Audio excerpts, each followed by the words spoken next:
of a man jailed in Dubai for accidental possession of CBD vape oil are calling on Prince William to intervene. 25-year-old Billy Hood moved to Dubai in 2020 for a football coaching job. His family say he was arrested after a friend left a vape pen containing CBD oil in his car. Now, CBD is legal in the UK. Billy's 25-year sentence was reduced to 10 years, but his family recently lost an appeal to reduce it again. So they're appealing now to the Duke of Cambridge, who's just visited the UAE for a big event out there to try and help Billy, to try and get him home. Well, we're joined by Billy's mum now, Frida Gukian, and Billy's brother, Alex Hood, and we're also joined by founder of Detained in Dubai, Rada Sterling. Good to see all of you this morning.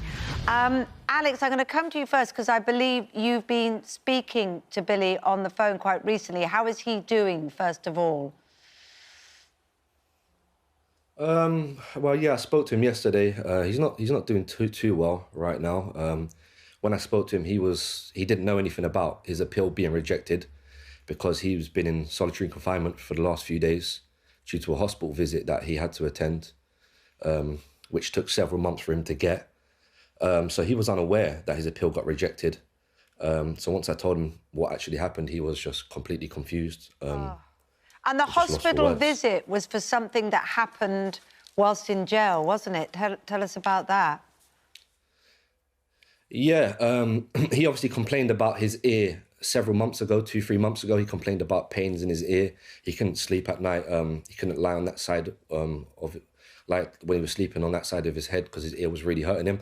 So he obviously put a request in to see, get medical advice and see a doctor or something like that. We obviously contacted the FCDO, our MP, the government and stuff, emailed them, letting them know that Billy's not well, he's unwell, he can't hear out of one ear. He has serious pain in one of his ears. Can they help him get medical attention? They took weeks to reply to the emails, slow replies, took their time. After just over 2 months, he obviously finally went to go to the hospital, which was last weekend. But because he had to leave the prison, he had to come back, he had to isolate, quarantine and stuff. When he arrived back in the prison, when he was put in a tiny little cell with nothing, no windows, no nothing, the cell he just about had space to lie down in for several days. And they still didn't sort out his ear. He never got no ear drops or anything like that. They'd never concluded it. So his ear still giving him pain.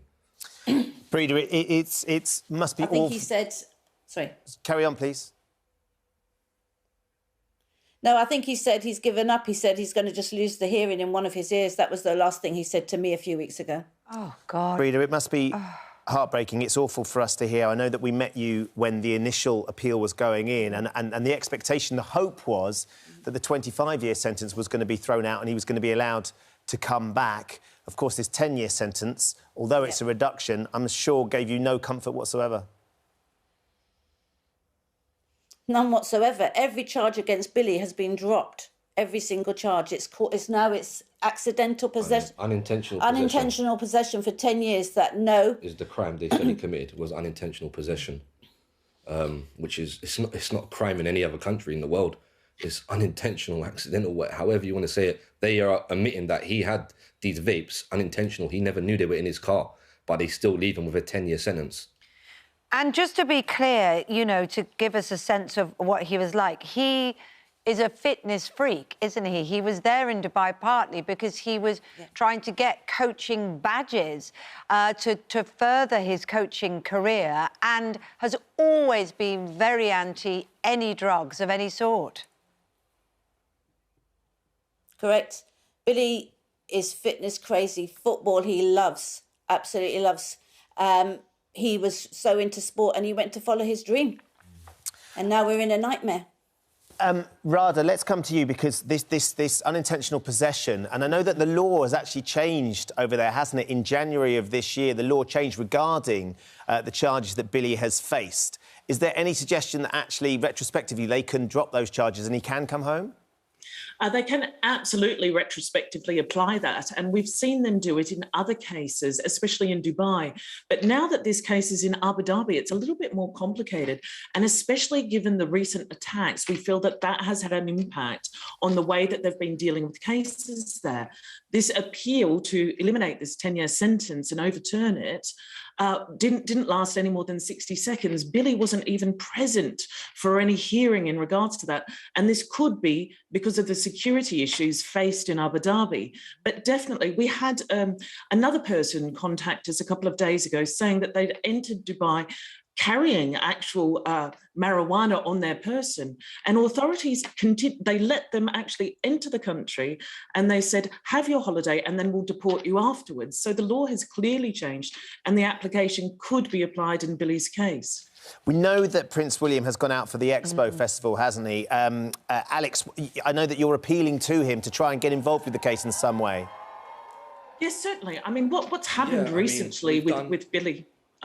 Carry on, Rada, sorry. What's happened recently with Billy is he's been deprived of medical care.